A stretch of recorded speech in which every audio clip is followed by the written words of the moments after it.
오늘의 주요 뉴스입니다. 오늘 아침 갑자기 쏟아진 폭우로 서울 목동 빗물 펌프장에서 지하 배수 시설을 점검하던 근로자 3명이 고립됐습니다. 1명은 숨졌고 2명이 실종돼 수색 작업을 벌이고 있습니다. 북한이 엿새 만에 또 단거리 탄도미사일 2발을 발사했습니다. 청와대는 정의용 국가안보실장 주재로 NSC 상임위원회를 열고 강한 우려를 표명했습니다. 강경화 외교부 장관과 고노다로 일본 외무상이 내일 태국에서 외교장관 회담을 합니다. 일본 수출 규제 이후 첫 장관급 회동인데 강 장관은 일본 주체의 부당성을 강조할 예정입니다.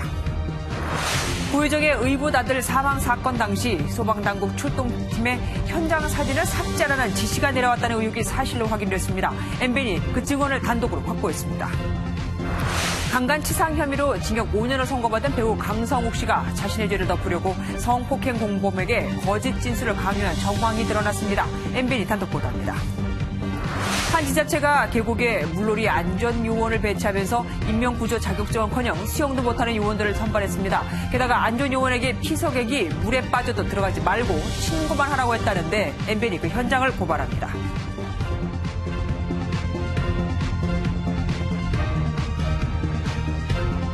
오늘 아침 서울 목동에 기습 폭우가 쏟아지면서 빗물 펌프장 지하 40m 아래 배수 터널에서 작업자 1명이 숨지고 2명이 실종됐습니다.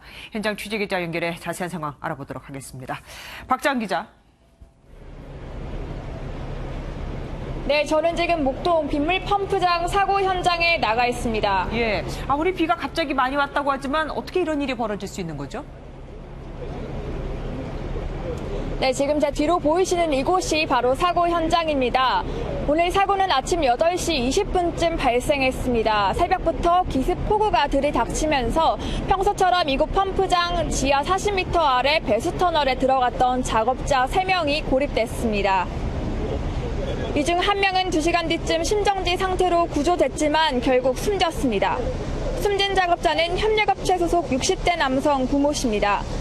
미얀마 국적의 협력업체 직원과 이들 작업을 중단시키려고 내려갔던 시공사 직원 30대 안모 씨 등 2명은 아직까지 실종 상태입니다.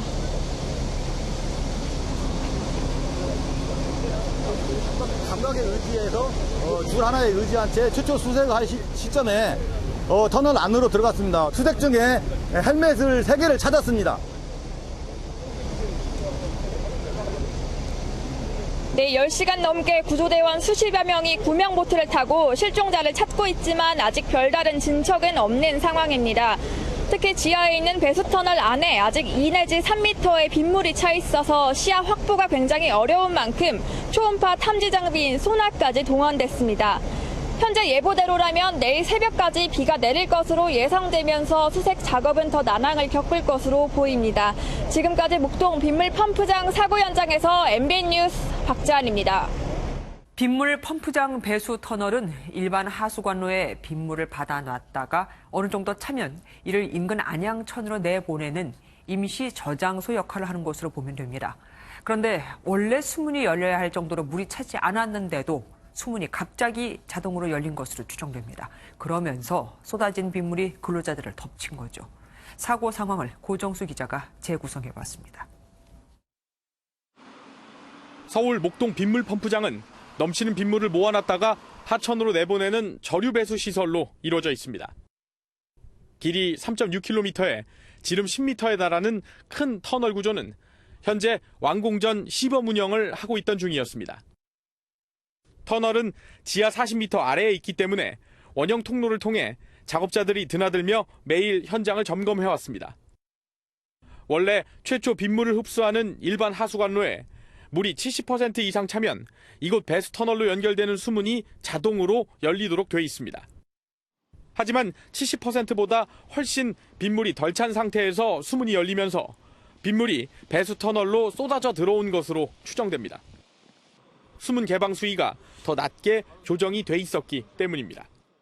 향후에 운영할 때도 강우 강도나 이런 상황에 따라서 이제 바뀔 수가 있습니다. 그 수위가 50%, 70% 도달하지 않아도 열 수 있는.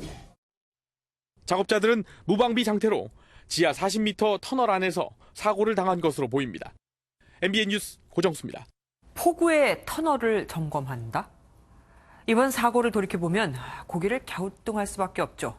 안일한 대응이 대형 사고로 이어진 건데 결국 이번에도 인재라는 얘기가 됩니다. 정태웅 기자가 보도합니다.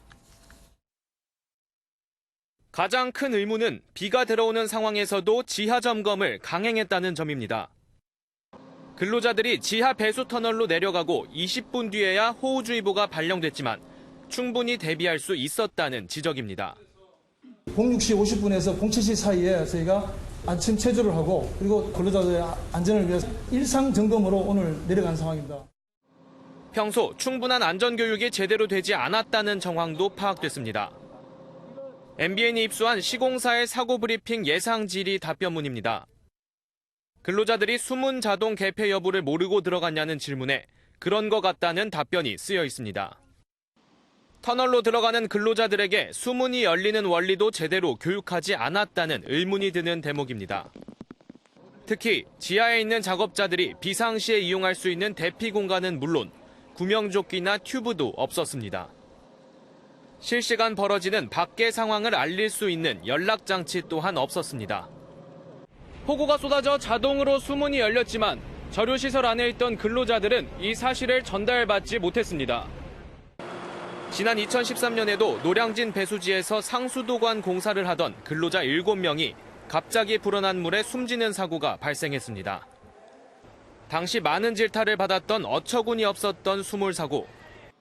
6년이 지난 지금에도 안이한 대응과 안전 불감증은 여전했습니다. MBN 뉴스 정태웅입니다. 북한이 엿새 만에 또 동해상으로 미사일을 발사하며 도발을 했죠. 우리 군 당국은 이번 미사일을 지난 25일 발사한 미사일과 유사한 것으로, 그러니까 유엔 대북 제재가 가능한 탄도미사일로 보고 있습니다. 백길종 기자가 보도합니다. 북한은 오늘 오전 5시 6분과 5시 27분 연이어 동해상으로 단거리 탄도미사일을 발사했습니다. 지난 25일 오전 원산 호도반도에서 단거리 탄도미사일을 발사한 지 불과 엿새 만입니다. 우리 군 당국은 이번에는 호도반도 이남 13km 지점에 위치한 원산 갈마반도에서 이동식 발사대로 발사한 것으로 파악했습니다. 이번 미사일은 두 발 모두 최고 고도는 30km, 사거리는 250km 내외로 지난 25일 미사일과 다소 차이를 보인 것으로 알려졌습니다. 이에 대해 합동참모본부 관계자는 지난번 단거리 탄도미사일과 유사한 것이라는 가능성에 무게를 두고 분석 중이라고 말했습니다. 앞서 지난 25일 북한은 우리 정부에 경고하기 위해 김정은 위원장이 직접 참관한 가운데 미사일을 발사했다고 밝혔습니다.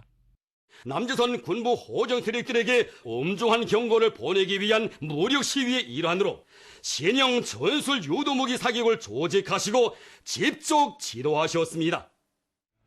하지만 북한은 이번 미사일 발사에 대해서는 아직까지 별다른 입장을 내놓지 않고 있습니다.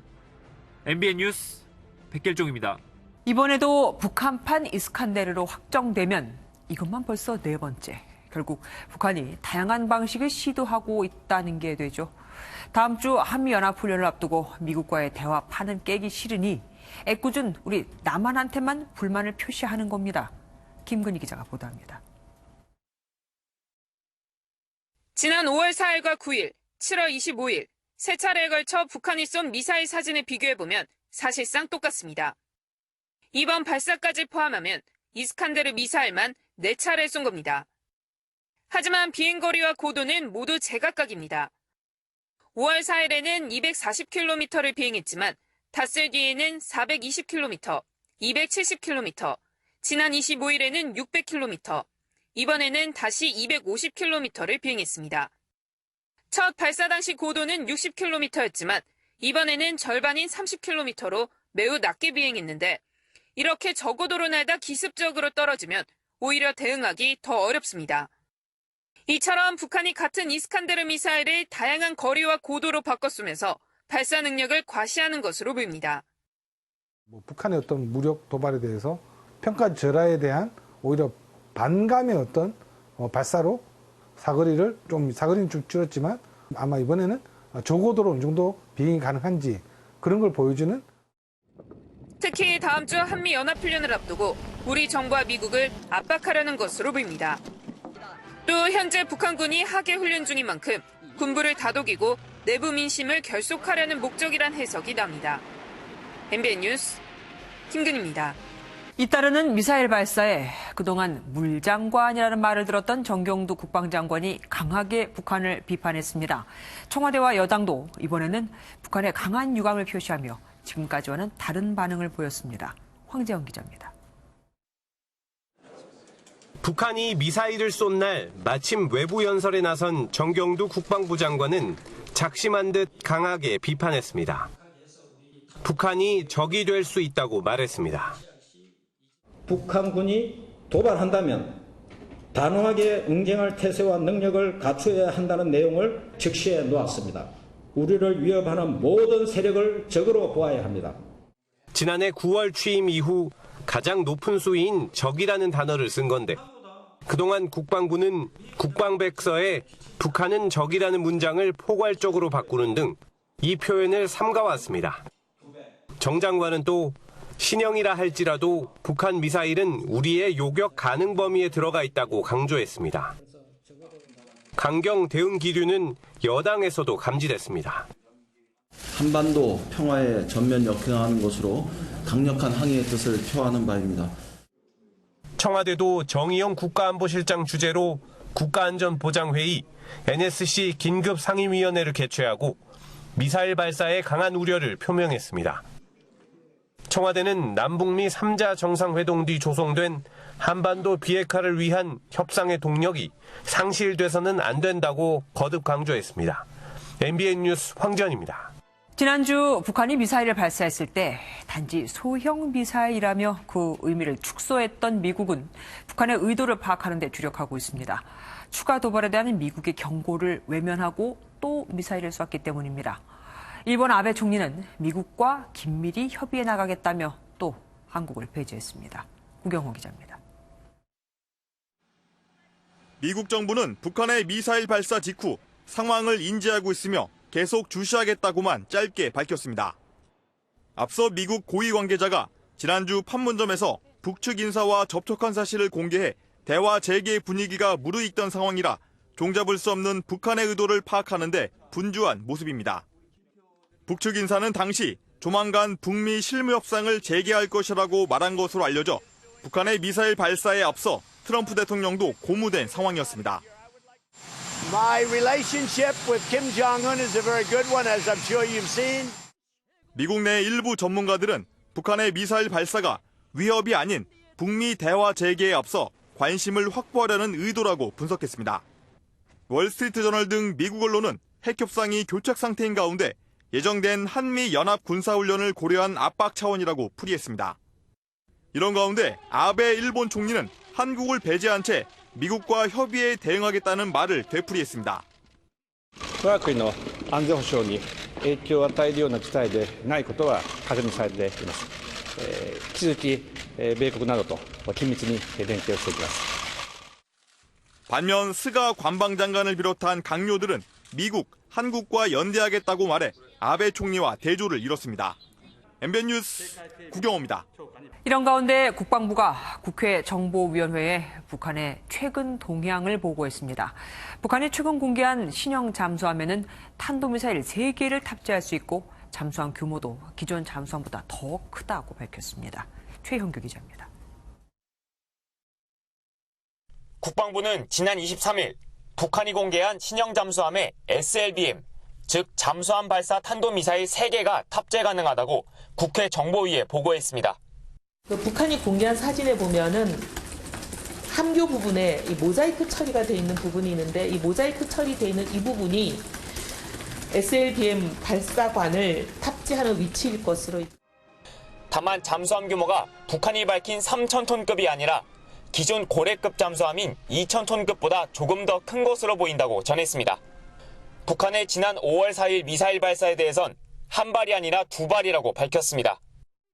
당시 군 당국은 단거리 미사일 한 발이 60여 킬로미터 고도로 240여 킬로미터를 비행했다고 발표했는데 정밀 분석한 결과 2발이라고 다시 고쳤습니다. 미처 인지하지 못했던 첫 발은 저고도여서 레이더에 잡히지 않았을 가능성, 그리고 이제 일종의 불발 비슷한 것일 가능성, 두 가지 가능성을 두고 얘기를 했습니다. 최근 중국과 러시아가 우리의 카디즈, 방공식별구역을 침범한 것에 대해서는 한반도 군사정보 수집에 대한 목적이 있어 보인다고 분석했습니다. 또 존 볼턴 미국 백악관 안보보좌관 방안에 맞춰 미국을 견제하려는 목적도 있어 보인다고 덧붙였습니다. MBN 뉴스 최영규입니다. 꼬인 한일 관계를 풀기 위한 국회 여야 방일단이 도쿄에서 일본 의원들과 만났습니다. 지금의 갈등이 양국 모두에 도움이 안 된다는 것에는 이견이 없었지만 세부 내용을 두고선 양국 의원들의 말이 엇갈렸습니다. 조창훈 기자입니다. 여야 5당 의원들로 구성된 국회 방일단의 첫 일정은 일한의원연맹 소속 일본 의원들과의 오찬이었습니다. 단장인 서청원 의원은 과거와 마찬가지로 화기애애한 분위기였다며 갈등이 양국 모두에 도움이 안 된다는데 의견을 모았다고 밝혔습니다. 한 가지 분명히 공통적으로 나눈 얘기는 계속 나가면은 무슨 국가에 도움이 되겠느냐라는 인식에는 같이 했습니다. 일본의 수출 규제 조치에 대한 양측 의견 교환도 이뤄졌는데 우리 측은 한국의 화이트리스트 배제는 절대 안 된다는 뜻을 전달했습니다. 한때 한일의원 공동성명이 발표될 거란 소식까지 나오면서 만남이 잘 된 게 아니냐는 기대를 모았지만 일본 측 설명은 조금 달랐습니다. 声明となると文書できちっとお互いの了解も得なければならなかったし、それだけの時間もなかったということです。 아베 정권 2인자인 니카이 자민당 관사장과의 만남이 예정된 시각에 임박해서 갑자기 취소되기도 했습니다. 방일단 관계자는 자민당 측이 당내 사정으로 연기를 요청했다며 내일 오전 만남이 이뤄질 것이라고 설명했습니다. 한일의원연맹에 이어 열린여당인 공명당의 대표까지 만나며 고군분투했지만 방일단의 첫날 행보는 어려운 한일 관계를 그대로 보여줬다는 평가입니다. 일본 도쿄에서 MBN 뉴스 조창훈입니다. 그럼 지금 현재 일본에 가 있는 우리 측 국회의원을 연결해서 얘기를 나눠보도록 하겠습니다. 김진표 더불어민주당 의원이 전화로 연결돼 있습니다. 안녕하십니까? 네, 안녕하십니까? 예, 우리 의원들은 몇 명이나 갔습니까? 이 문제에 대해서는 여야 구분 없이 힘을 합쳐야 할 텐데 잘 되고 있는 겁니까? 네, 모두 10명이 함께 갔습니다. 그런데 지금 국회 안에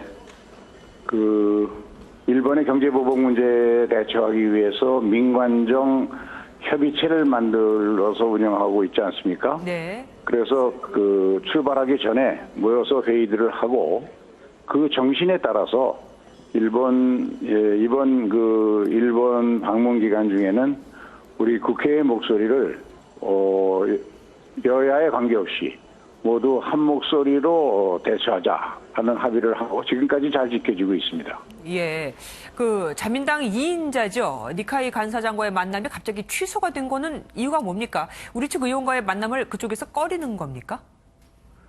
정확한 사정은 잘 모르겠습니다만 지금 일본 특히 자민당이 내각과 국회직 인사가 이제 이루어지는 굉장히 바쁜 시기고 내일부터 본회의가 이제 시작이 되는 시기여서 네. 일정 조정이 불가피했던 것 같습니다. 어제부터 오늘 5시로 하는 것에 대해서도 확답을 못 주고 시간 조정이 좀 돼야 된다고 했는데 오늘 내일 11시 반 만나는 거로 일단 조정이 됐으니까 만날이라고 봅니다. 아, 그러니까 일부러 피하는 것 같지는 않다. 그리고 앞서 그렇지는 않은 것 같습니다. 네네. 한일의원연맹 일본 측 회장인 누카가 의원 등과의 오찬에서 우리 국회가 해법을 마련할 때까지 화이트리스트 제외를 유예해달라고 요청을 하셨다고 하더라고요. 일본 측 반응은 어땠습니까?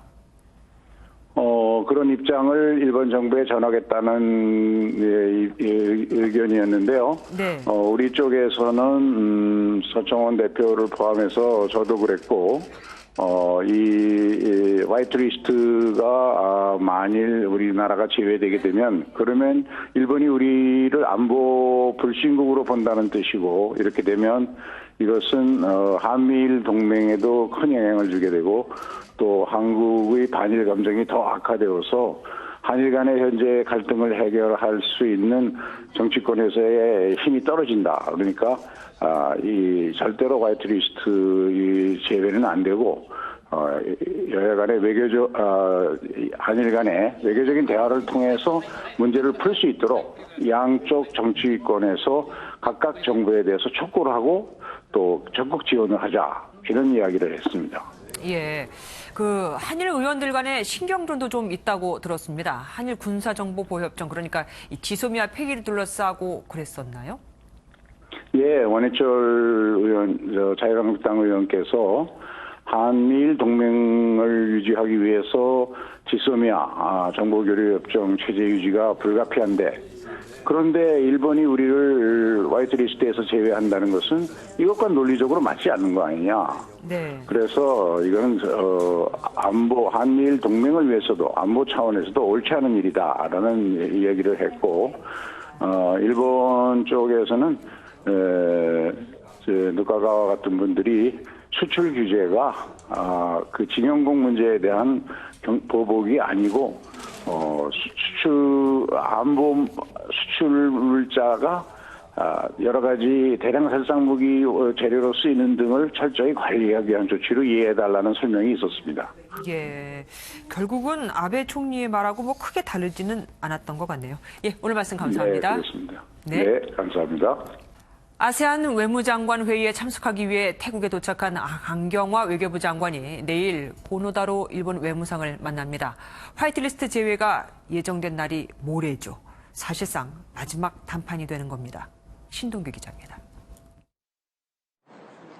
2019 아세안 외교장관 회담 참석을 위해 강경화 외교부 장관이 태국 방콕에 도착했습니다.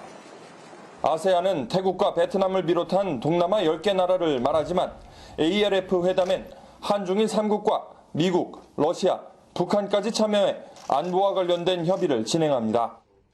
강 장관은 우리 시각으로 내일 오전 10시 40분 고노다로 일본 외무상과 한일 외교장관 회담에 나섭니다. 한일 갈등이 불거진 이후 처음으로 마주하는 기회인데 강 장관은 일본 수출 규제 조치의 부당함을 다시 한번 강조할 계획입니다. 일단 이러한 규제 조치가 부당함을 분명히 지적하고 그러한 조치가 중단돼야 된다는 걸 분명히. 일본 측은 외교 안보와 관련된 내용을 논의할 뿐 수출 규제에 대해서 할 말이 없다는 입장으로 알려졌습니다. 강 장관은 미얀마, 라오스 장관 등과도 잇따라 만나 자유무역을 통한 번영의 중요성을 강조하고 일본을 우회적으로 압박할 예정입니다. 강 장관보다 2-3시간쯤 늦게 태국에 도착한 고노다로 일본 외무상도 참가국들과 만나 일본 조치의 정당성을 홍보할 걸로 예상됩니다. 방콕에서 MBN 뉴스 신동입니다. 한일 갈등 봉합을 위해 미국이 판을 깔아주는 걸까요? 폼페이오 미 국무장관이 한미일 외교장관 회담을 개최할 것이라 밝혔고, 미국 정부는 한일 양국의 분쟁 중지 협정 합의를 촉구한 것으로 전해졌습니다. 이어서 장명훈 기자입니다. 폼페이오 미 국무부 장관이 한미일 외교장관 회담 개최를 공언했습니다. 아세안 지역 안보 포럼 참가차 방콕행 비행기에 오른 폼페이오 장관은 이번 포럼에서 한일 외교부 장관을 만날 것이라고 밝혔습니다. 그러면서 한일 양국이 앞으로 나아갈 길을 찾을 수 있게 장려하겠다며 기존보다 적극적으로 관여할 것임을 시사했습니다. 미 행정부도 일종의 휴전 협상 카드를 한국과 일본에 제시한 것으로 알려졌습니다. 로이터 통신은 미 고위 당국자를 인용해 미국 정부가 한일 양국의 분쟁 중지 협정에 서명하는 것을 촉구했다고 보도했습니다. 청와대는 이에 대해 미국이 수출 규제 조치로 인해 생기는 여러 갈등 상황에 대해 우려를 나타낸 것으로 본다고 평가했습니다. 하지만 일본 정부는 그런 사실이 없다며 기존의 입장을 고수했습니다. 報道は承知しておりましたが、ご指摘のような事実はありません。一貫した立場に基づき、引き続き韓国側には適切な対応を強く求めていく。 한미일 외교장관 회담과 분쟁 중지 협정 카드가 한일 갈등을 봉합할 수 있는 실마리가 될지 주목됩니다. MBN 뉴스 장명훈입니다. 그렇다면 미국이 한국과 일본에 제안했다는 분쟁 중지 협정이라는 건 뭘까요? 쉽게 말해서 한국과 일본이 분쟁을 잠시 멈추고 냉각기를 가진 다음에 대화에 나서는 임시 휴전을 하자는 겁니다.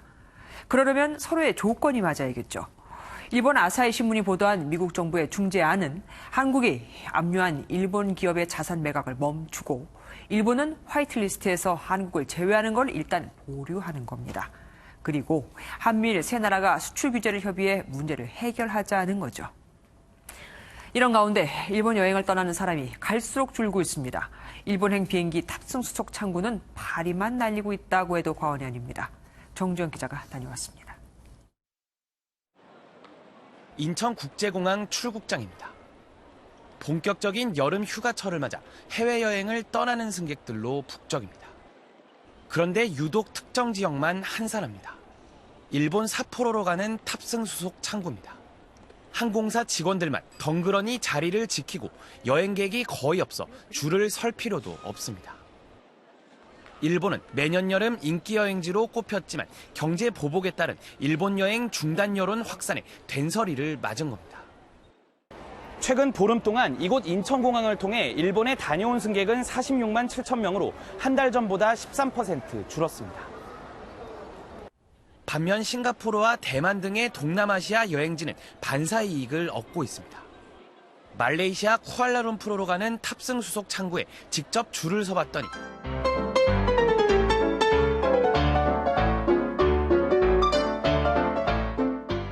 창구에 도착하는 데까지 50분 넘게 걸렸습니다. 아무래도 국내 분위기가 일본 여행을 가는 거 많이 꺼려 하시기도 하고 제 주변 지인들도 마찬가지고요. 그래서 코타키나발루 여행을 가기로 했습니다.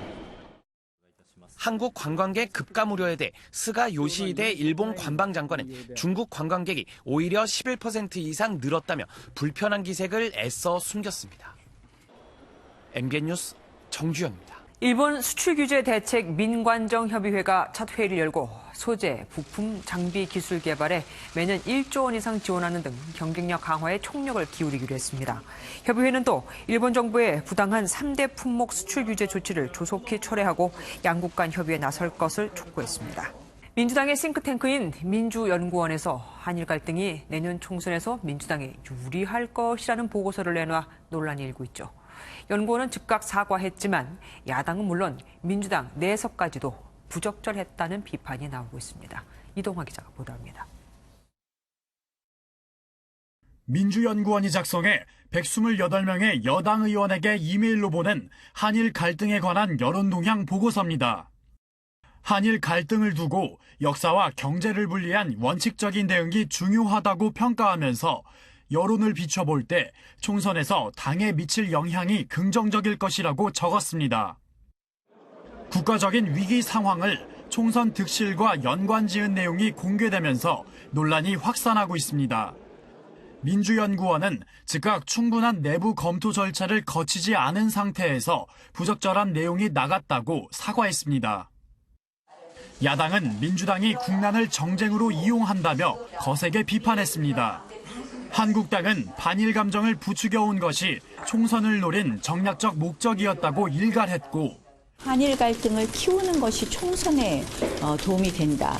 이러한 보고서가 있고 정권과 여당은 총선을 위해서 안보를 팔아버렸습니다.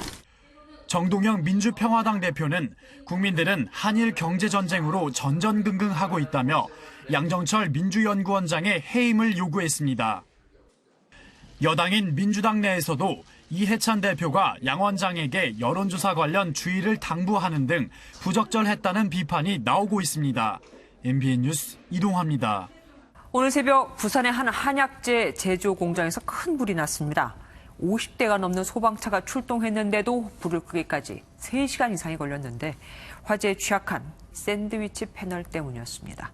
안진호 기자입니다. 거센 불길이 건물을 집어삼켰습니다. 소방관들이 연신 물줄기를 쏘며 다가서지만 불길은 좀처럼 잡히지 않습니다.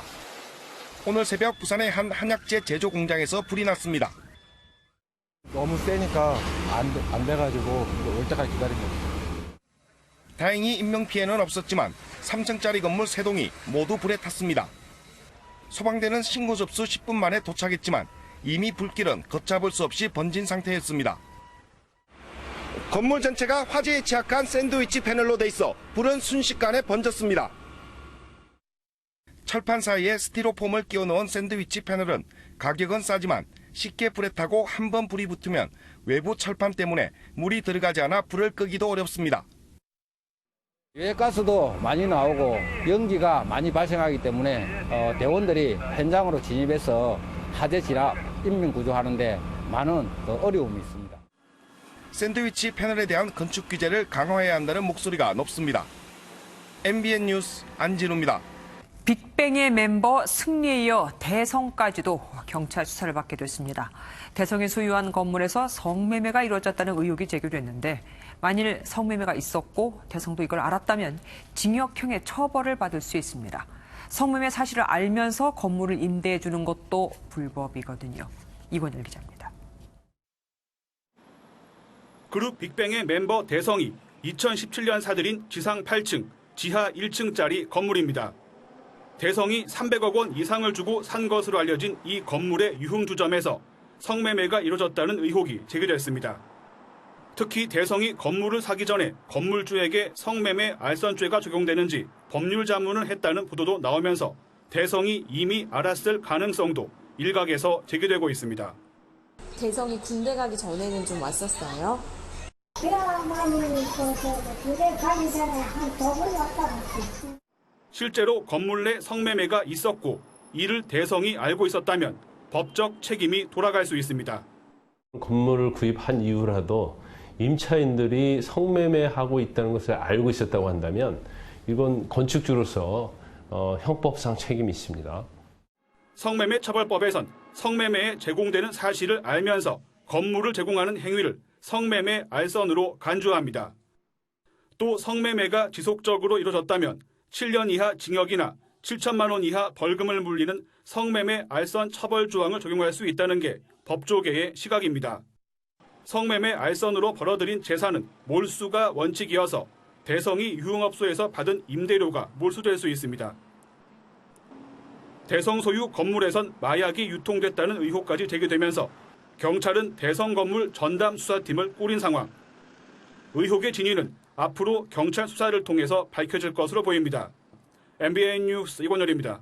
배우 강성욱 씨가 강간치상 혐의로 징역 5년의 실형을 선고받았다는 소식 어제 전해드렸는데요. 강 씨가 성폭행 공범에게 나는 누워만 있었다고 해라, 문자 지워라 등 거짓 진술을 사주한 정황도 드러났습니다. 경찰서에 잡혀가던 그 급박한 순간에 말이죠. 이혁근 기자가 단독 보도합니다. 지난 2017년 8월 뮤지컬 배우 강성욱 씨와 그의 대학 동기는 부산 술집에서 만난 한 여성에게 성범죄를 저질렀습니다. 피해 여성이 경찰에 신고하려 하자 강 씨는 여성의 휴대전화를 빼앗고 신고를 방해했습니다. 천신만고 끝에 여성은 경찰에 성폭행을 당했다고 신고했고 경찰이 현장에 출동했습니다. 지구대로 연행되던 경찰차 안에서 두 남성은 조용히 자신의 휴대전화를 만졌습니다. 강 씨가 대학 동기에게 나는 침대에 누워있던 걸로 해, 그리고 문자 지워라 라고 문자 메시지를 보낸 겁니다.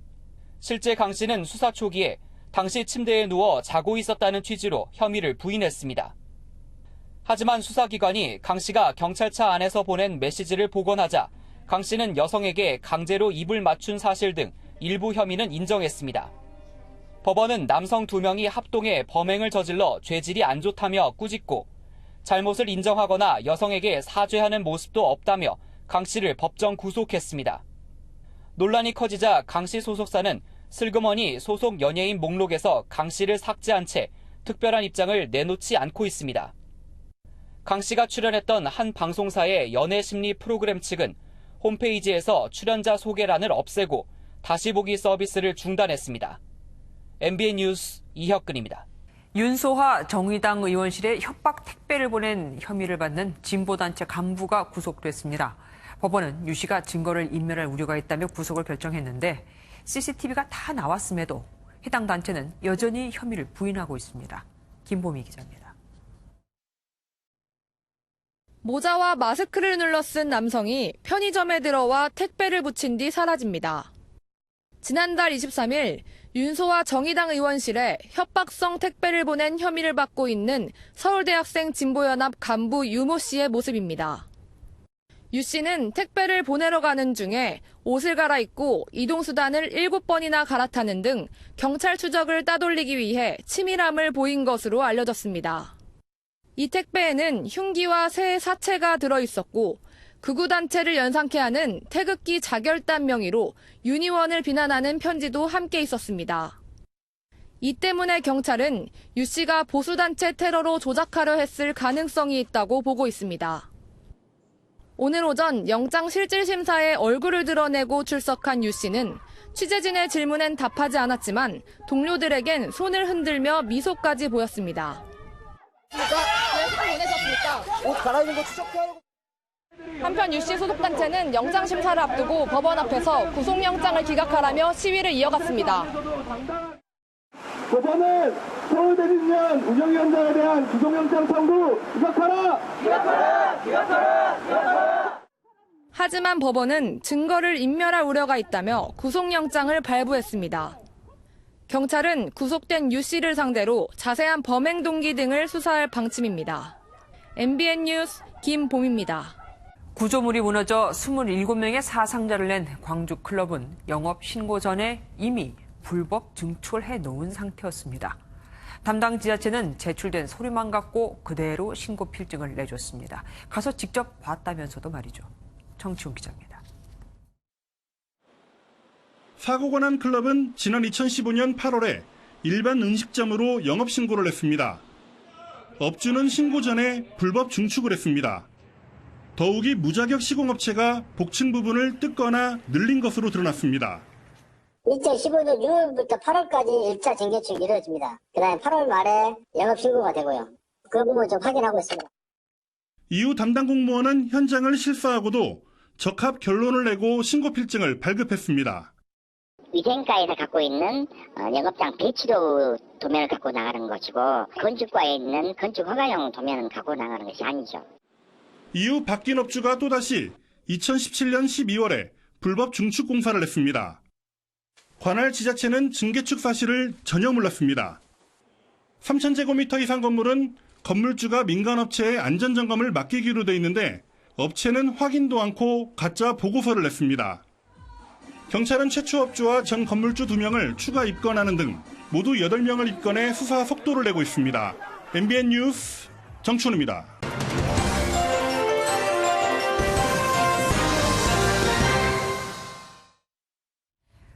모범생, 모범시민, 모범공무원. 사전에는 이렇게 나와 있습니다. 본받아 배울 만한 대상. 그런데 고용노동부가 이런 뜻과는 사뭇 다른 모범기관을 선정했습니다. 비정규직을 정규직화한 모범 사례 15곳을 뽑아 칭찬하며 박수를 쳐주었는데 내용을 보면 박수 칠 일이 아니거든요. 800명 넘게 정규직화했다는 공공기관은 지난해 단기 순손실이 1,480억 원이었습니다. 또 자회사를 설립해 비정규직을 정규직으로 전환 채용하고 월급을 올려줘 장관까지 방문해 칭찬을 받은 곳은 알고 보니 해마다 수십억 원의 적자에다 작년 부채 비율이 9,000% 가까이 되는 곳이었습니다. 400여 명을 정규직으로 전환하고 이에 따라 임금도 연 400만 원이나 올리고 정년도 연장한 공공기관도 있었는데 이곳의 실적 평가 점수는 C였죠. 정규직 전환의 가장 큰 과제는 인건비 등 비용 문제를 어떻게 해결하느냐 아니겠습니까? 그런데 상당수 기관은 당장 문을 닫아야 할 정도, 한마디로 경영 실적이 엉망진창 상태였습니다. 심지어 채용 비리가 적발돼 수사 의뢰 대상이 되는 것도 정규직 전환을 많이 했다는 기준에 부합해 모범 사례에 포함이 됐습니다. 정규직 전환이나 임금체계 개선은 근로자가 가야 할 방향이고 혜택이죠. 하지만 그것도 처지와 상황에 맞게 하는 거 아닌가요? 안 그래도 부실 경영으로 공공기관으로서의 역할도 제대로 못하고 있는데 대규모 적자를 내든 말든 그저 정규직만 많이 전환하면 모범이 되고 우수한 공공기관이 된다?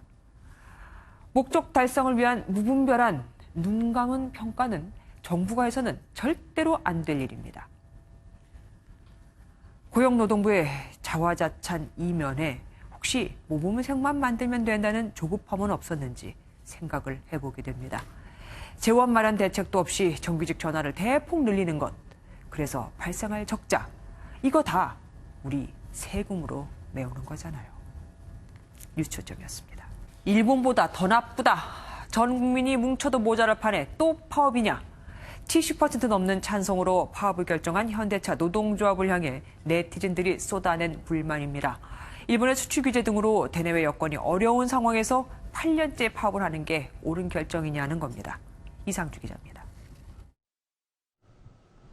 올해 현대차 노조의 파업 찬반 투표에서 전체 조합원들의 70.5%가 찬성의 표를 던졌습니다. 노조는 올해 임단협에서 기본급 인상과 단기 순이익의 30%를 성과급으로 지급하고 정년 연장 등을 요구했는데 정년 연장과 상여금 통상임금 적용 등에서 노사가 맞서고 있습니다. 현대차는 노조가 여름 집단 휴가 기간이 끝나는 8월 중순부터 파업을 진행할 것으로 전망하고 있습니다. 2012년부터 8년째 대한민국을 대표하는 현대차의 파업 가능성에 국민들은 아쉬움을 나타냈습니다. 연봉도 좀 만만치 않고 지금 가뜩이나 경제도 어려운데 이렇게 더 달라고 하는 어떤 그런 요구를 한다는 게 자기네 욕심만 채주는 거 아닌가 하는 그런 생각이 들어서 절대적으로 전 반대하고 있습니다. 일본의 경제보복에 국민들이 불매운동 등 한마음으로 힘을 모으는 가운데 노조의 파업이 국민 정서와 어긋난다는 겁니다. 일본이 경제보복을 하고 있는데 국민들이 한마음으로 이제 뭉치지 못한 점에 대해서 좀 아쉬운 점이 있습니다. 파업 관련 기사의 댓글에도 어려운 시기에 파업 의사를 밝힌 노조를 비난하는 글이 많았습니다. 올 2분기 영업이익 1조 원을 회복하며 반등했던 실적도 다시 악화될 가능성이 높아졌습니다. 펠리세이드가 이제 미국 시장에서도 본격적으로 판매가 시작됐는데 파업이 이뤄질 경우 물량 조달이 어려워 기대했던 수출 실적을 달성하기 어려울 것으로. 반면 일본의 도요타는 1962년 이후 57년간, 닛산과 혼다 등은 1970년 이후 파업이 없어 글로벌 시장에서 경쟁력 약화로 이어지지 않을지 우려됩니다. MBN 뉴스 이상주입니다. 보통 TV에서 오디션 프로그램을 하면서 시청자 투표를 한다고 하면 다 믿죠. 그런데 이게 조작됐다는 의혹이 일었고 경찰이 수사에 착수했습니다. 경찰은 이 프로그램을 만든 엠넷 사무실을 압수수색했습니다. 임성재 기자입니다. 경찰이 CJ ENM 계열의 음악 전문 케이블 방송인 엠넷의 사무실 등을 전격 압수수색했습니다. 경찰은 엠넷에서 방영된 프로듀스 X 101이 진행한 시청자 투표 관련 자료를 확보한 것으로 전해졌습니다. 해당 프로그램은 참가자 101명이 경쟁을 벌여 최종 11명을 아이돌 그룹으로 데뷔시키는 오디션 생존 프로그램. 중요 평가 지표인 시청자 투표가 조작됐다는 의심을 받고 있는 겁니다. 지난 19일 마지막 생방송 경연에서 1위와 2위 참가자 사이에 29,978표 차이가 났는데 같은 표차가 5차례나 반복됐습니다. 20위 안에 대부분 참가자들의 득표수가 일정 숫자의 배수로 드러나면서 조작 의혹을 더했습니다. 확률적으로 나타나기 어려운 수치에 논란이 커지자 지난 26일 엠넷 측은 경찰에 수사를 의뢰했습니다. 자체적으로 조사를 해보니 명확히 밝히기가 어려웠어요. 수사에 적극 협조하겠다가 저희 입장입니다. 경찰은 압수한 자료를 분석해 실제 투표 결과 등에 조작이 있었는지 등을 확인할 방침입니다. 일부 프로그램 시청자들은 경찰 수사 외에 별도의 고소고발을 예고했습니다. MBN 뉴스 임성재입니다. 지자체들은 피서객의 안전을 위해 바다나 계곡에 안전요원을 배치하는데 이걸 어쩌죠? 안전요원이 수영을 못한답니다.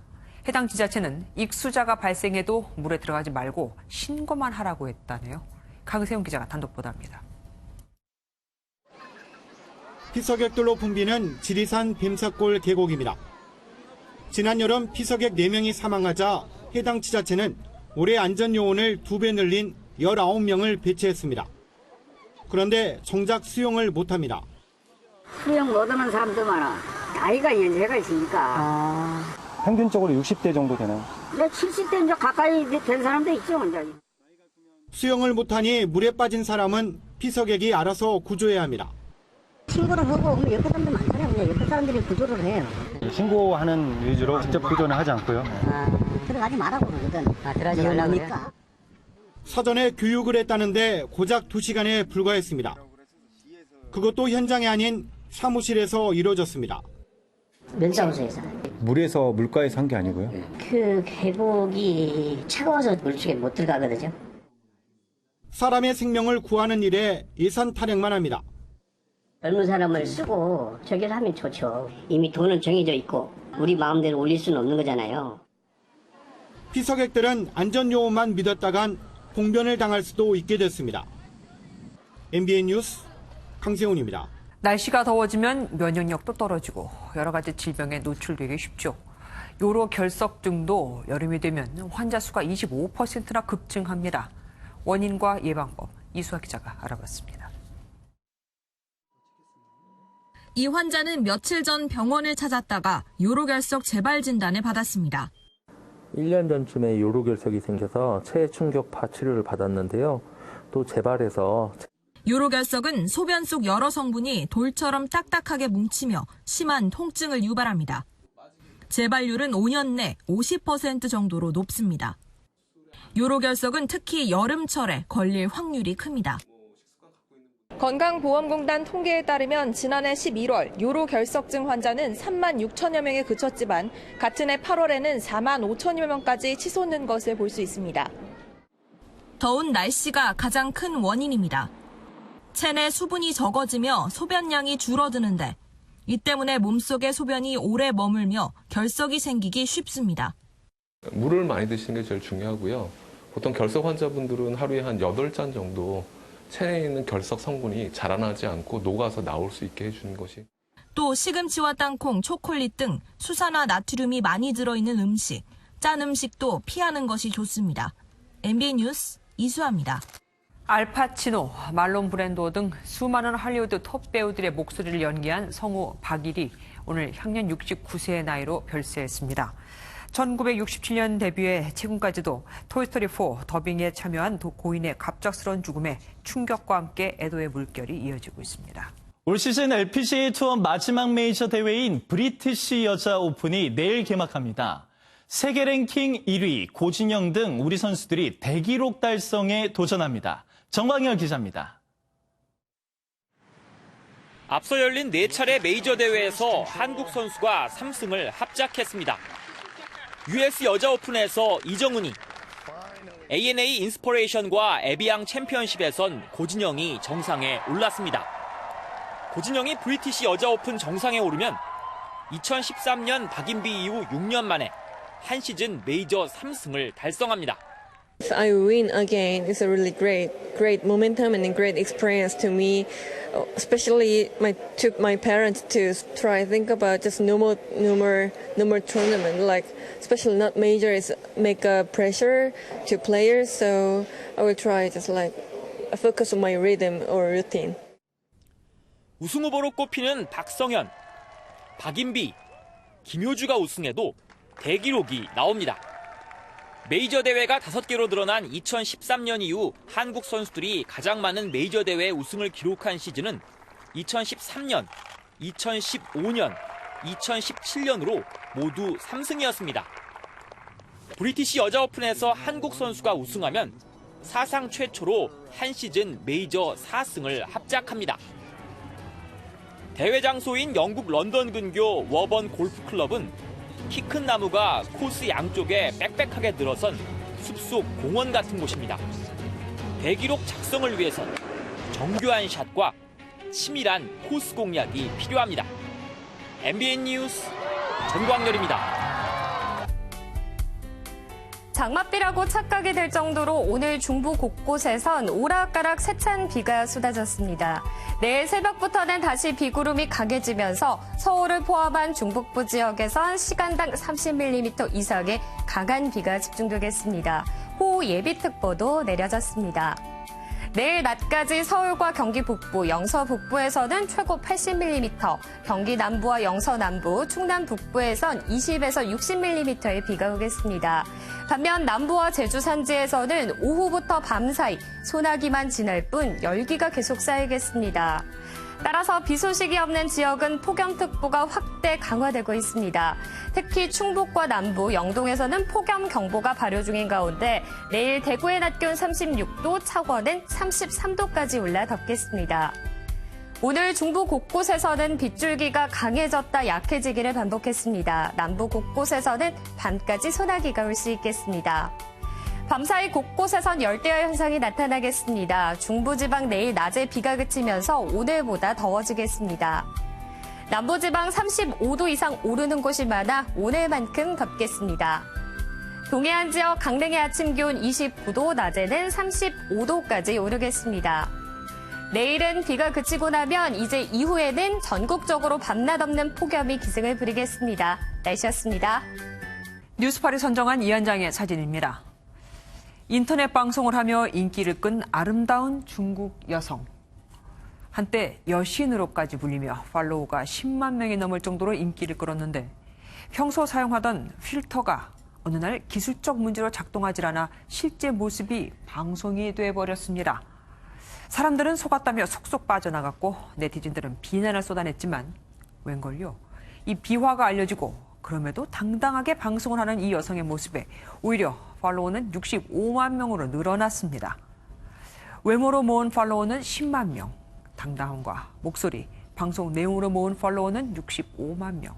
어쩌면 당연한 일입니다. 뉴스팔 여기서 마치겠습니다. 함께해 주신 여러분 고맙습니다.